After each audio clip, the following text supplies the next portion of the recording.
This is World Awakenings, the fast track to enlightenment with your host, Carl Gruber. World Awakenings is a podcast dedicated to opening your mind, your heart, and your eyes to the fact that the world's population is now, more than ever, awakening to all things spiritual, metaphysical, and enlightening, and just how they play an all-important role in our daily life. So join Carl on this enlightening experience as he interviews metaphysical and spiritual experts to discuss, debate, and delve deeply into the hows and whys of this worldwide awakening. The law of attraction states that everything is energy and that like attracts like. True spirituality states that the only true reality is that of oneness, unity, and unconditional love and forgiveness. Together, these two are attached at the hip and perform a beautiful symbiotic dance together. Hi, I'm Carl Gruber, author of the brand new book, True Spirituality and the Law of Attraction, a beautiful symbiotic relationship.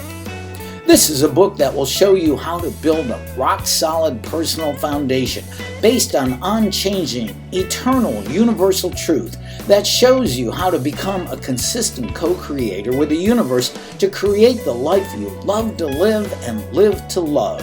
Get your copy today of my new book, True Spirituality and the Law of Attraction, a beautiful symbiotic relationship, and learn how to manifest the life you truly desire to be living. Now available as an ebook or paperback on Amazon.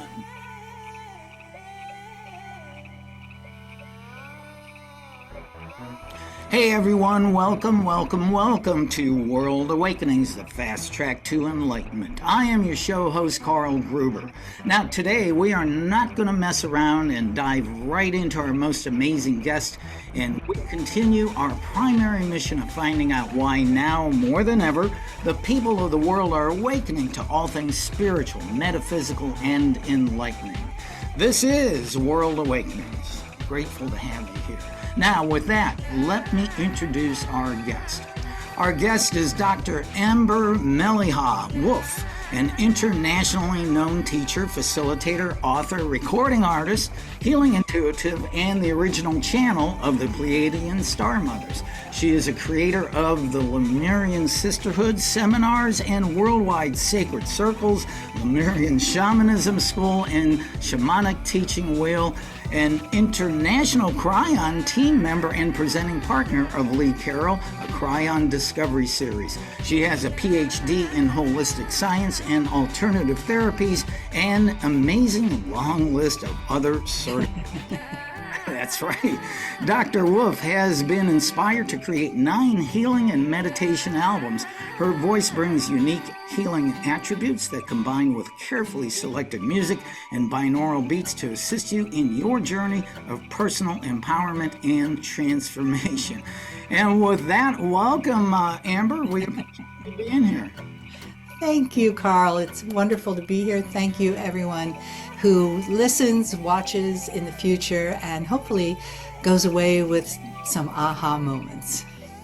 Well, I truly appreciate you. I mean, this is so huge for me to have you on the show, and I know you're so well respected in the new world thinking. And what I would like to find out, first of all, I started to talk about your long list of certifications that you have, and the list is as long as my arm.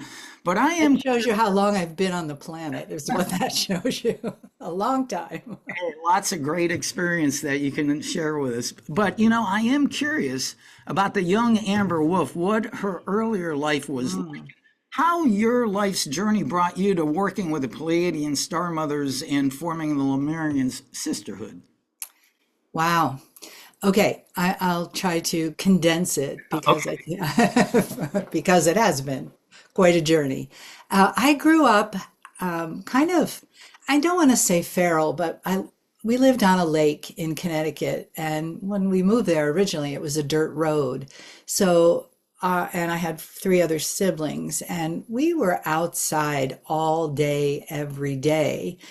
on the earth. And, I'm really grateful for that. I raised my son pretty much that way, but I see that kids today, that's not happening. So my first, which I didn't know at the time, my first connection with the other elements was when I was probably 11, 10 or 11. That area of Connecticut was all indigenous tribes. And a girlfriend of mine and I went exploring in some caves around there.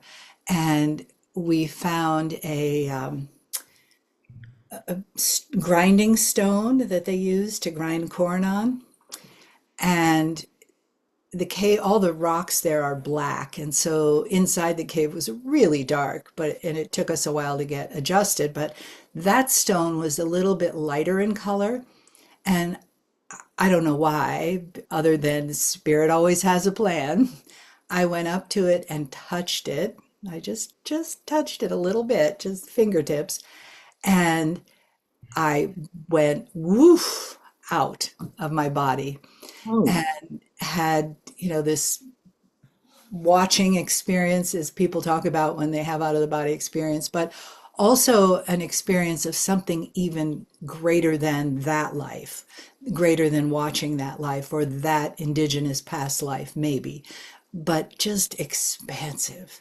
And when I came back, I was sitting on the ground. It was, I think, some kind of energetic charge maybe knocked me over. And my friend helped me up and she said, next time we come back here, we're going to have a flashlight. And I said, I am never coming back here. wow. But little did I know. So that was really the beginning of, and there was no one to talk about that stuff. I was raised Catholic. It wasn't like I saw the Holy Ghost or anything. So I didn't talk about it, kind of put it away. And over the course of my life, I had other experiences, not similar to, but other experiences. And I can say, as I'm sort of thinking through those, they all happened when I was outside. None of that stuff happened indoors. And that's actually, I never put that together before. So thank you for that. Yeah. And I really, until I moved to, I moved to Alaska when I was 22, I think, and lived way out in the bush, like way out in the bush. You can only get there by river, all of that. And that expanded things also because there was no distractions. We just, we chop wood, carry water, that kind of thing. And I had another experience when I was in the edge of hypothermia. And I was just too tired to snowshoe any further. And I told my partner, you go ahead. I'm going to sit down here with my back against a tree and just rest for a while. And I was all sweaty and really tired. It was dark. It was cold. And I leaned up against the tree and closed my eyes, which you're never supposed to do in those circumstances. And I was just getting ready to check out of my body. And I heard this huge voice say, Amber, really loud. And it was so loud that it scared me up. I jumped up. And I still had snowshoes on, and it didn't matter. I just jumped up. And I heard a sound, and I looked, and there was a big snowy owl going away from me right through the trees. And I was like, okay, getting up. So that was, 22. And other things happened throughout my life. And I was always seeking something, and I didn't know what it should be. And you know, there was the Urantia book and the Course in Miracles when I got to Colorado, and Buddhism and the Dalai Lama, and just always, always, always seeking and meditating and having more out of the body experiences, and ones I mean, in Alaska, there were other treacherous times where I know spirit kept me from checking out because I needed to be here now. So it kept going, and I lived in an ashram in Espanola, New Mexico for a while. So just always looking for the deeper experience because the human life, the way I was banging around in it, wasn't that enriching. But you can't have those out of the body experience wows every day, or I don't think you'd be here or stay here. So once I left the ashram and I moved to Colorado, more deeply back into the wilderness, not in the wilderness there, I lived in Boulder, but very accessible to the mountains and the rivers and skiing and biking and, the outdoor lifestyle. That was still my thing. But what happened there was that I moved from Boulder to a little town and outside of Boulder, and I met Dr. Sid Wolf, whose last name I have. Mm. And he introduced me to Lemuria, and that was in 1998. And back up a little bit, I found the first Kryon book in a used bookstore in Boulder. I used to go with my son and he was a little guy, we'd spend hours in there and he'd take books and spread them out on the floor. And they had a metaphysical section about as wide as where I am. And I saw this shiny book up there on the shelf and it was white with that, shiny logo that Kryon had on it was the first book. And I reached up to pick it down, pull it down, and it fell, and the corner of the binding landed on my bare toe. And I was like, oh, okay, what is this book? You've got my attention. Right. So I started reading those books in the late 80s, right after they were published. And then I met Sid. And just so happens, Sid told me about Lemuria. He read out loud the book to me called The Sun Rises, which is written by the people of the Lemurian Fellowship, which is still in Ramona, California.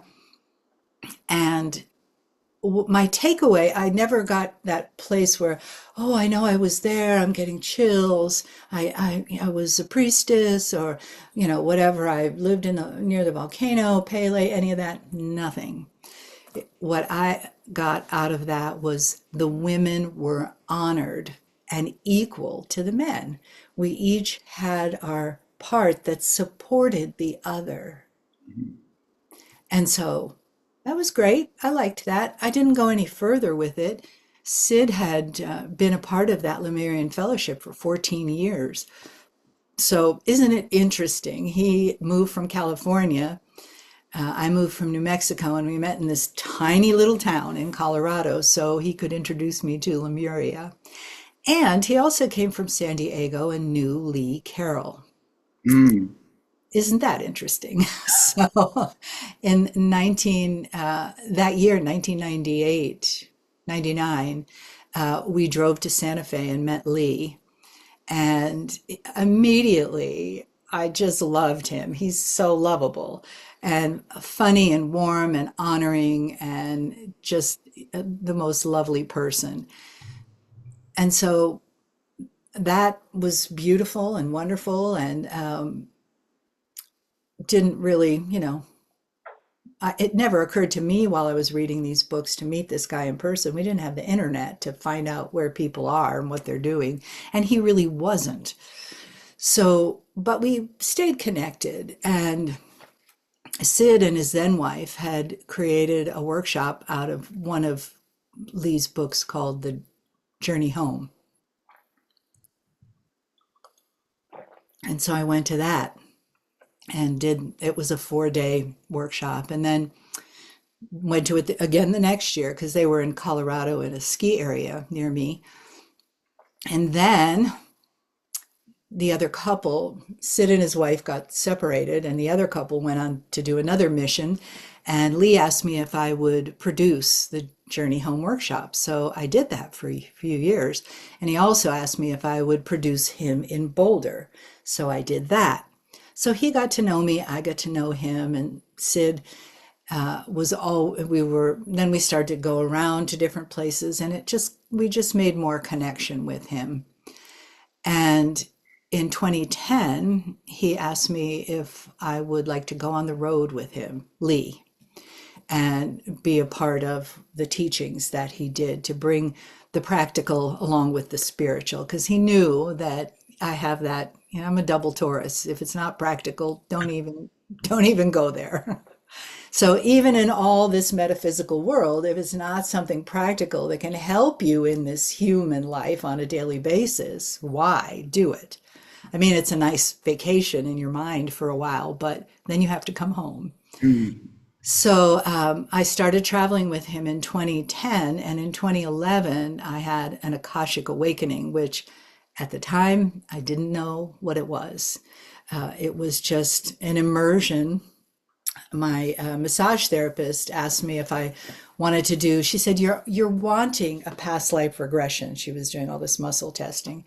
And I was like, oh, I hate those. Honestly, I was like, my eyes were closed, but I was rolling them. So she did, and it was very simple. You go down some steps and you go through a door. And when I went through the door, wham, all of this stuff happened. It was a lot.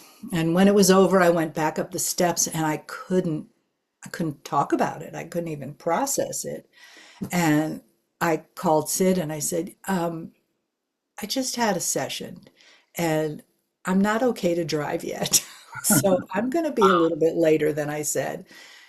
And he said, well, tell me about it. And I couldn't. It was so profound. It took me a couple days to be able to talk about it. And we were, Sid and I and Lee were going to do another discovery. Journey Home became the discovery. It had a little morphing.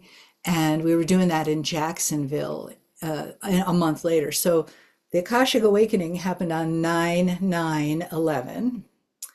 Then we were going to be with Lee in Jacksonville. And so I hadn't said anything to anybody besides Sid. And Lee and I had a little bit of, time on the edge of the stage while Sid was presenting. And I said, I need to ask you what you think about this, because he's really, really good at dream interpretation. Oh, so good. And so I told him, and I was really very busy traveling. I had a full practice, a full healing practice. It was a lot to juggle, and I didn't want to add anything to my plates. Still had a kid living, on and off with us, all of it. I was managing 3 buildings of ours at the time, so a lot. So I'm talking to Lee and telling him what happened, and he's just nodding his head, and he's really quiet. And my last words were, and I don't need to do anything about this. I just need to know what your thoughts are. And he put his hand on my hand and he said, it's okay. And for a moment I was like, oh, so relieved. And then he said, here's what you're going to do. Yeah. You had an Akashic awakening, and this is about Lemuria, and those were the Star Mothers who were doing this healing on you, and all this. And I want you to start a group of women, group for women, and that's how the Lemurian Sisterhood was born. Mm-hmm. The concept of it. And then that was, as I looked back on my calendar, that day that I talked to him was 10/10/11. Wow. And he said, and I want you to do it when we're in Argentina for 11/11/11. Mm. And I said, okay, I'm gonna make up a workshop that I've never done in a language that I don't speak. Sure, no problem. Oh my goodness. And so I did. We presented at this beautiful old theater on 11/11 with several other people, and Peggy Phoenix Dubrow was there, and we had musicians, and then we had private sessions. It was a big deal, but I did that with these women and wonderful translators, just darling people. And this was in the Argentine. Argentina, right? I'm sorry? In Argentina, right? Argentina, yeah, in Rosario, Argentina. Yeah. And so that was the beginning of the Lemurian Sisterhood and me sort of coming out. So in 20, and I kept traveling and I kept doing these circles after our weekend. So I present with Lee on Saturday and I do the Lemurian Sisterhood Saturday night, present with Lee on Sunday, go home. Sometimes Monday night, sometimes Monday I'd see patients and then go home, kiss my husband, do my laundry, see my patients, and go out the next weekend. It was a lot.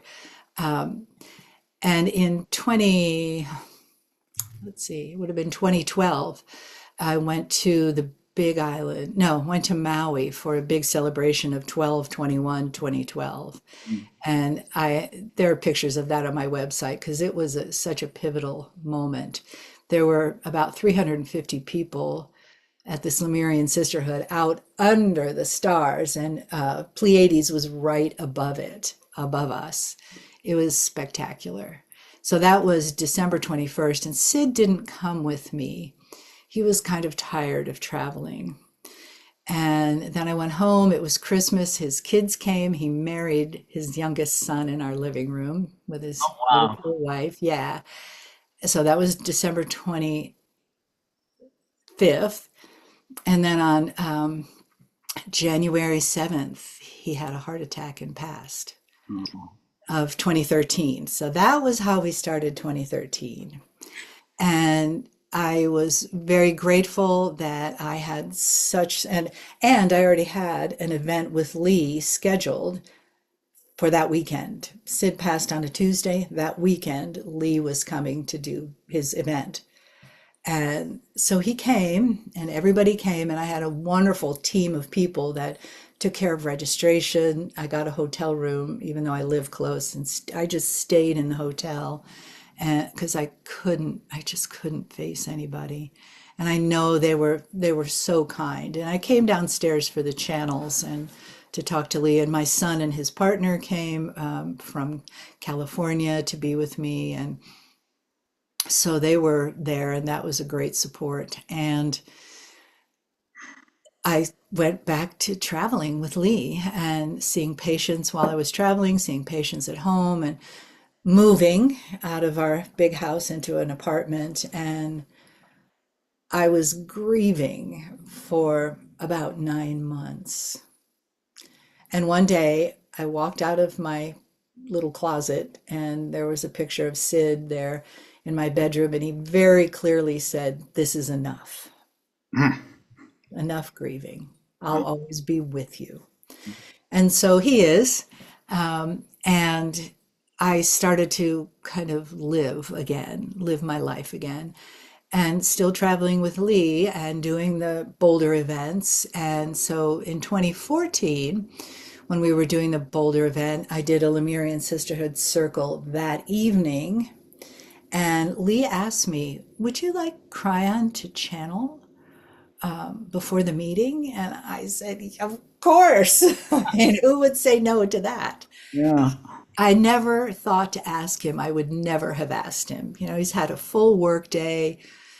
He's traveled from somewhere, and he did. And in that channel in Boulder in 2014 was when he told me that my Lemurian name was Mele'ha, and that I was the last priestess of Lemuria in the time when the continent was sinking.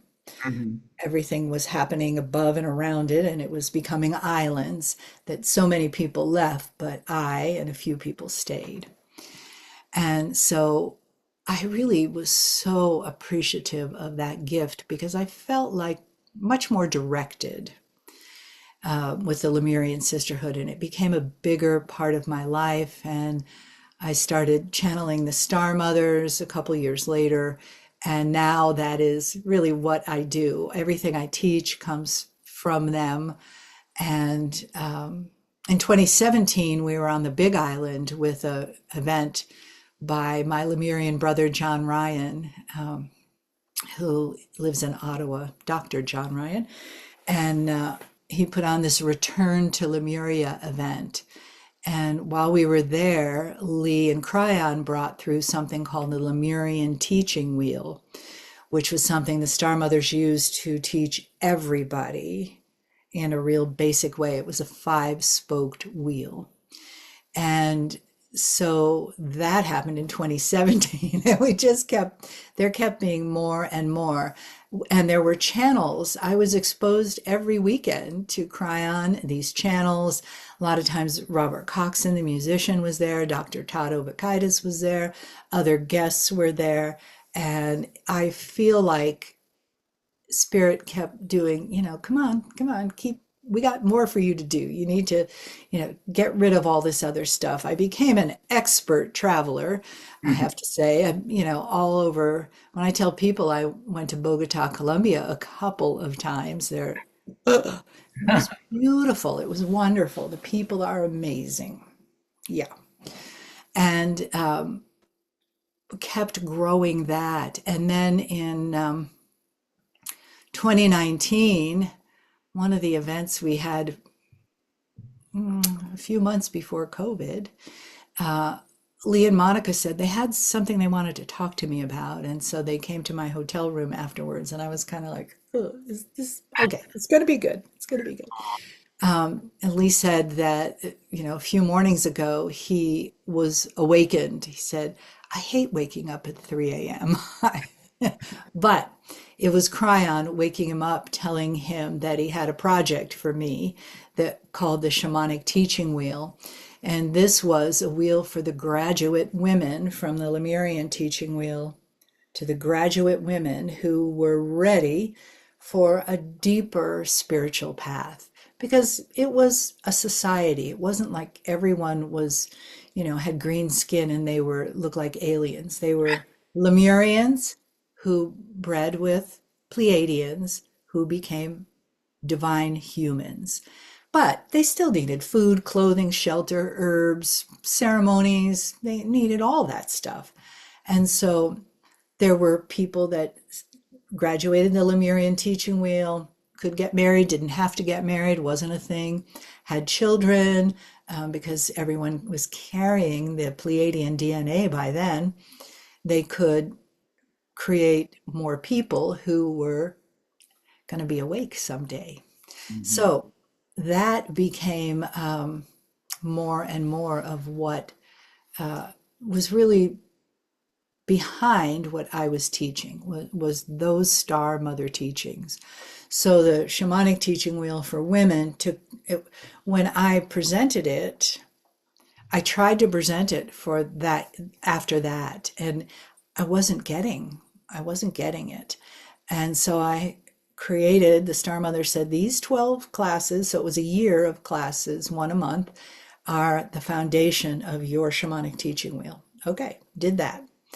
And then I started the Shamanic Teaching Wheel in March of 2022. And that was a 2-year project for people. And that really, it brought me into a much deeper communication with the Star Mothers. And sometimes they wake me up, but sometimes just as I'm going to sleep, or sometimes when I am awake in the morning, or when I'm purposeful and someone asks for a channel, or I give a channel at a live meeting, because I have 2 live meetings every month now, one for members and one for people that are in the Lemurian Sisterhood global community that's on Facebook. So I do that live. And once I finished the Shamanic Teaching Wheel, the next thing I taught was the Dragons of Mu class, because it was the year of the dragon last year, and that's what they wanted us to find, the dragons inside of us. And that, dragons have a very, we have either the Oriental dragon or we have the fire-breathing English, slay the dragon, because it took the princess or whatever. But this isn't that. This is us. And in this class, there are 7 dragons. Oh, how about that? One for each chakra. And this was totally from the Star Mothers. And they called it, there was a dragon wheel also, Shamanic Teaching Wheel, dragon wheel. And that was beautiful. It turned out to be 8 dragons because there's the great mother dragon who doesn't really teach, but she holds the celestial space for the other dragons to do their teaching. So that was fun. And now the course is We Are the Next Lemuria. The awakening, or the evolution of the crystalline human. Yeah. And the idea is that we are evolving, but we also have had the Star Mother DNA for 200,000 years. And it's very interesting. I just interviewed Greg Braden, my dear buddy, Yeah. his new book. And he starts off by saying there was a change in our DNA 200,000 years ago. Mm. So, I know he knows Lee. He works with Lee. We all talk. So that was very interesting. So 200,000 years ago. And the other thing that Kryon said, gosh, probably 10 years ago now, was that there are 350 million old souls alive on the planet now. So to your title, why is it all happening now? That's why. Because we had the harmonic convergence, because we had 12/21/2012, because people want to, it's bubbling up. When our parents were our age, nothing. They had the church and maybe Kuthumi and I don't know. Not really. Buddhism was around, but not many Buddhists in Connecticut that I found. There probably are now. So this is the time. It's really the Great Awakening. It's the new humanity, the new earth. And I just keep myself away from anything on my social media, anything. I don't watch TV that has anything, any news at all. I'm creating my own reality of light. And the people that are in my life, like you and my friends and my students and my members, that's where we are. And that's why we're here. We were born to do this. Wow. Not bad for a little Catholic girl from I Connecticut. know. From the outback of Connecticut. I would like to go back. You were talking about growing up feral, and myself, I grew up way back in the 20th century, and so myself, I would go out to play. In the morning, I'd be 5 or 6 years old. I get on my bike with no shirt and shorts and no shoes. Yeah. Mom would say, "Get back by dinner time," and I'd come back after playing. I got dirt all over me, and Yeah. Mom, Ronnie hit me in the head with a rock. Oh, that's nice here. Oh, you're all right. Wash up and come to dinner, And Yeah. it was a great time. But I would like to go back to that amazing experience when you were a young girl in that cave and you touched that rock. I thought I had read that you had an NDE, a near-death experience. Oh, yeah. That was a different time. It's a different. What happened with that? I was driving my son to see his dad. We were separated by then, and I was driving him from Colorado down to Albuquerque. And I like to go a different way all the time because I did it a lot for years. And I was going on this back road, and it was a clear day in the middle of the week, in the middle of the day, and there was no traffic. The road ahead was clear except for this one car in front of me that was going really slow, and I really wanted to go. So I could see the road for a long time, long way. And so I pulled out to pass him. And just as I got in his blind spot, he put a signal on to turn left. So I jerked the wheel, of course, but I hit him on the rear end of his car, and I hit him pretty hard. And I went, whoop. And I heard angels say, And, I don't do the angel thing. I mean, I love them and I'm glad they're around, but I don't really focus on that. So that was interesting in itself, that it was literally angels saying, "You're okay, you'll be fine, he's fine," because my son was in the car. And just take a breath, stop the car. And when you do that, you can be back in your body. Mm. And I just kind of stayed in this.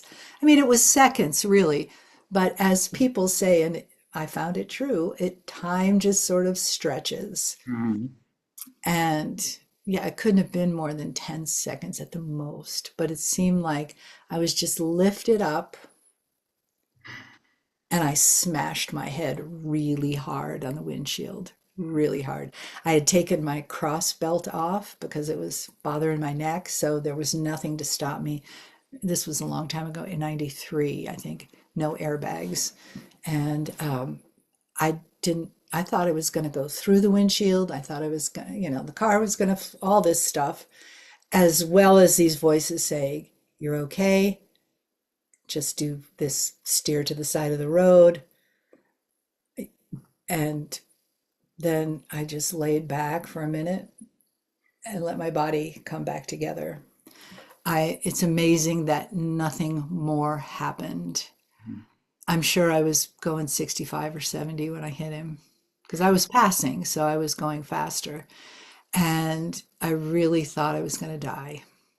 And, Oh, I felt like that's what this would be like, that the angels would just take you. And they're saying, "No, no, no.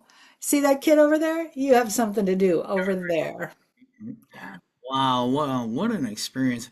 Well, we've heard so much of your amazing journey already, but I would like to go back to, first of all, for those who have no idea and they can't tell you who or what Lemuria is, Mm. and how did you how do you explain Lemuria? Who were they? I mean, there are people who have no clue. Yeah, I know.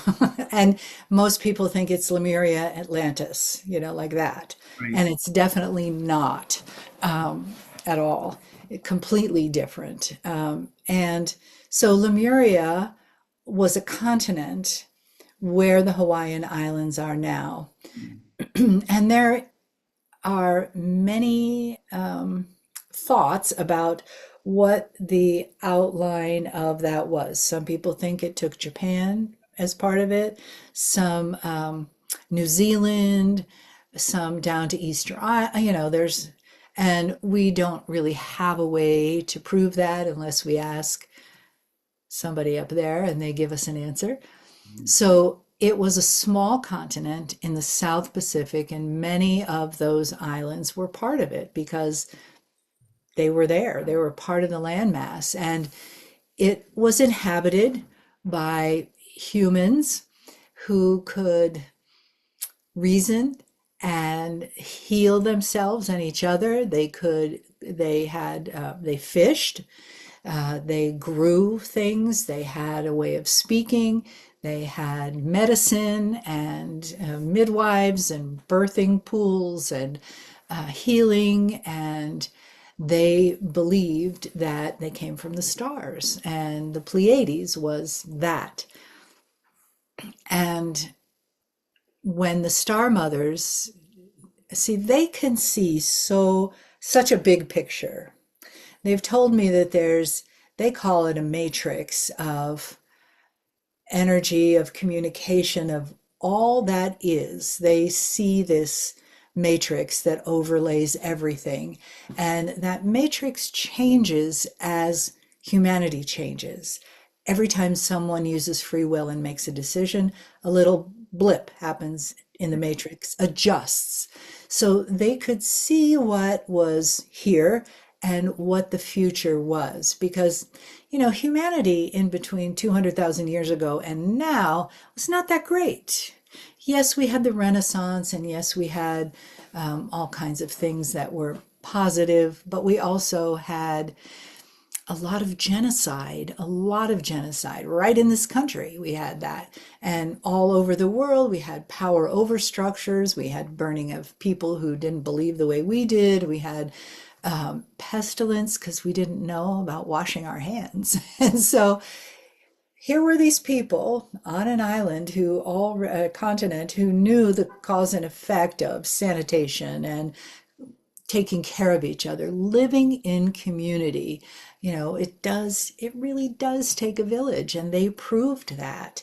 So with some of the people who were the elders of Lemuria and the Star Mothers had a little confab, and the Star Mothers said, look, we've got this plan for humanity, and it's going to take a while. But the idea is we're going to mate with you. We're going to create divine humans so that at a time in history when the darkness has come and is ready to go, y'all will be back here on this same little marble in space, this oasis, and you're going to bring what you know, each of you knows something different, into the world. And they said, cool, let's do it. And so they started. Now, if you do the math and you think about regular gestation, if there were 7 star mothers and they could decide if they had a girl or a boy and when they were fertile and all that stuff.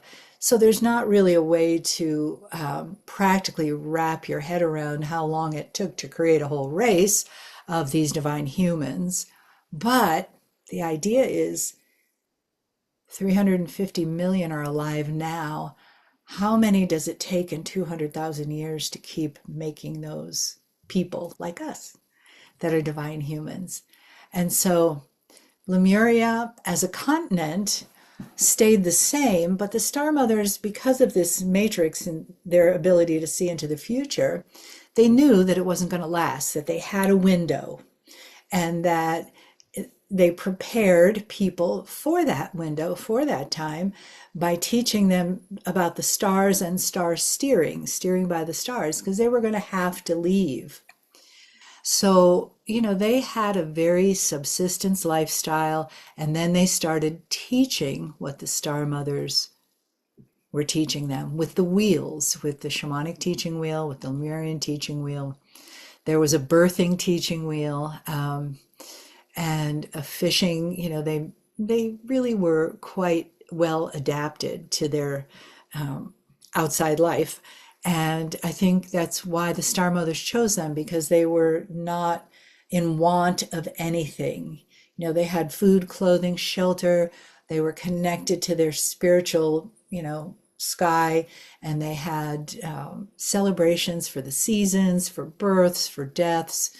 And so when they began creating this new population, they knew that someday, depending on, they could make a guess, but depending on humanity's evolvement, how we went, whether or not we would be able to come back and bring back their teachings before the earth did its cleanse.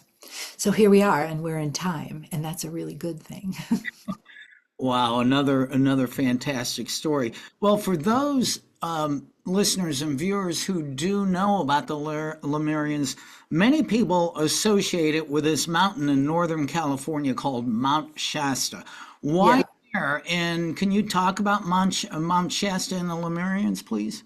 I would be happy to. So when the Star Mothers first came to the planet, and it was just the women, they went to 12 places on the planet, and you can find a list of those, and they're called nodes, NODES, energy centers, where they put time capsules. You can find a list of those on kryon.com/nodes. And it's a beautiful story. And it's also that story about how all that happened is in this book. Oh, okay. So this book was put together by Monica Marani, and it is all the channels at the Lemurian Sisterhood meetings between 2014 and 2018, and my experience with my Akashic awakening, and that's how it all came about. my Akashic Awakening, the channels, and then Monica put the book together. But the nodes are listed in this very well, look at this, very well used book. Yeah. So one of those places is Mount Shasta. So that when there was a scattering of the tribe, what happened was the tectonic plates began to shift, and we had a warming like we're having now, and the ice caps started to melt. So we had the lava couldn't keep building new land fast enough. So the magma bubble that was underneath the continent started to shift as the tectonics shifted. And so the landmass started to lower, and it went to the floor of the ocean. And what was left were the peaks of these mountains, and they're the islands that we have today. So I forgot your question. I'm sorry. Just about Mount Shasta, right. So going back around to there, one of the places that people went from Lemuria was to that node in California in Mount Shasta, which was not either of those back in those days, 50,000 years ago. Now, there are many people that believe there is a hidden city of light, Telos, inside of Mount Shasta, and Adama is the head of that. And Aurelia Louise Jones wrote books about Telos. And she also has a book about the dragons that she met on the mountain, which I thought was interesting. And she was really Lee met her in Mount Shasta years ago and had her as a guest. And she was really the definitive authority on Telos and Mount Shasta. And she passed maybe 15 years ago.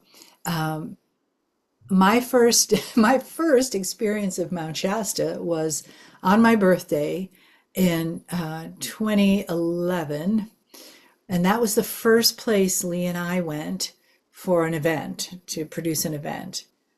Okay. And I didn't know anything about it. I lived in Colorado in the Rocky Mountains. I'm okay. I don't need more mountains.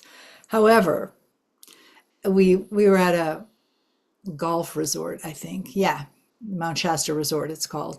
And the view of the mountain was unbelievable. It was stunning. And it had just snowed the day before, which was very late. And you could see, little piles of it in supermarket parking lots. But the mountain was covered from top to bottom white. But I didn't get a chance to go there because we worked. And then we had to work the next weekend. So we just stayed in the hotel, looked at the mountain, did our thing, and went home, went somewhere else the next weekend. And the next year we came back again, and the same thing happened. We stayed in the same place. We looked at the same mountain all the way through. Then a year went by. And then the next year after that, we stayed in a different place. And I went early, and I met a man named Andrew Oser, who's a guide on the mountain. And he took my friend and I up to his favorite place up there for energy. And I just fell so deeply into the love of the mountain. I mean, I had no idea. My son had a Montessori primary teacher who said, yeah, I got to go to Mount Shasta every year. And I'm like, what? So I just didn't get it, but I got it. And I got it so much that I didn't want to leave. And I was in shorts and a little cotton shirt because it was summer, and I was barefoot. I said, look, you guys, I'll be fine. I'll just sleep here tonight. I didn't even have a water bottle, but I was so entranced by the energy. And they had to talk me out of it because I was sure I was going to stay there. And I tell that story to the people that come to my events that I do there. And they're like, wow, we thought you were really practical. And then they go to the mountain and they feel the energy. It's so loving. It's just so loving. And the water around it that comes off of it. And, it's seldom that I meet people who are just tourists, that it's on their bucket list, they do it because they know that there's energy there and whatever it is. And I've heard amazing life-changing stories in the groups that I go with when we meet up a month after online after our last day, and they talk about the changes that have happened in their life. And it's not me. I just know where to take them.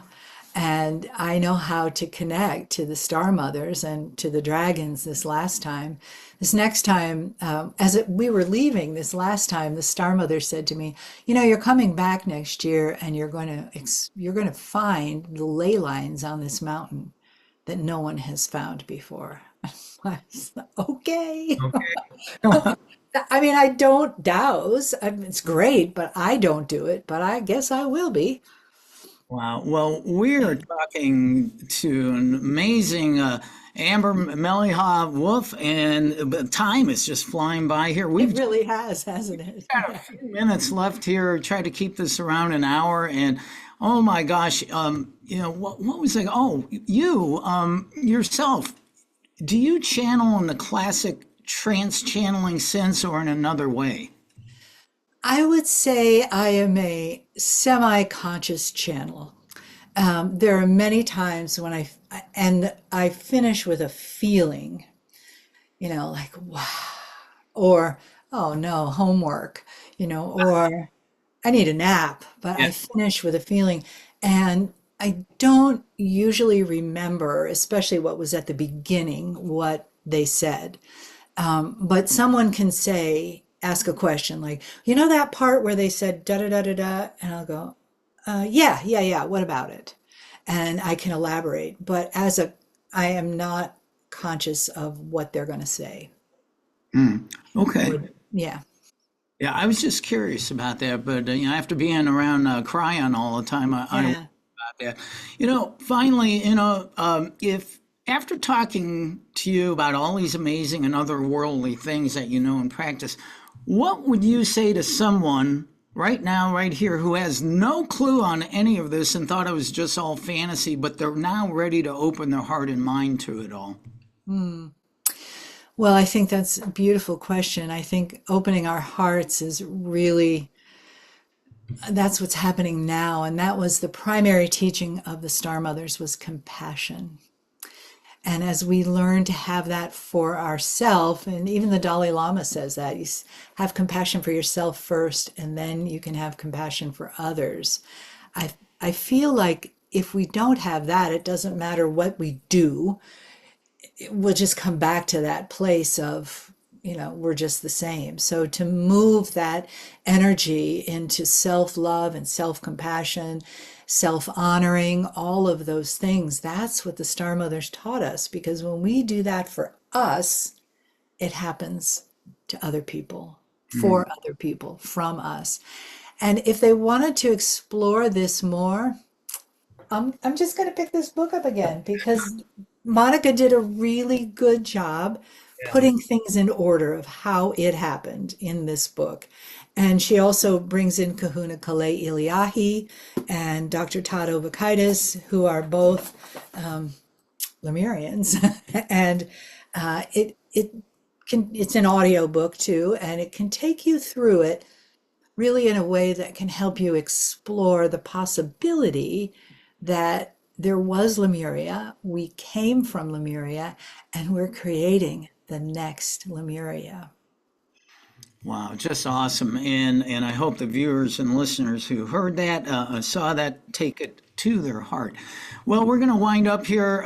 You do some absolutely incredible workshops that you have coming up. Like I saw, you are going back to Mount Shasta.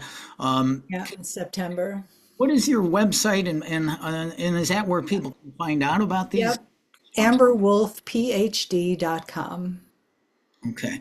And on the events page, and then there's a whole page about Lemuria, all different kinds of Lemurian things, and then the different courses, of course. And so that's stock-a-block full of information. And I will put those links in the show notes. But You did email me a link. You have a free gift for all I my. do. I do. And I have to say that I had no idea it would become sort of a mantra for people who are making this shift in their consciousness. So please enjoy it, everyone. And I'd love to hear from you. You can write to me at hello@amberwolfphd.com. Yeah, and again, I will put that link, and everybody can Thank access. you, Carl. Yeah.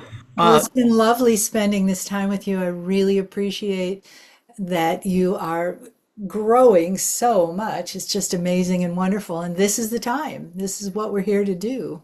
Yeah, and it really is. This is even without my maybe consciously realizing why I started this show way back in June of 2018.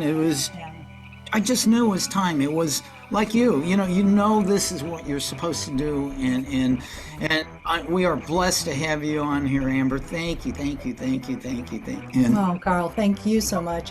And thank everyone out there who's being a light, who's being a lighthouse, who's reflecting light, who's being light.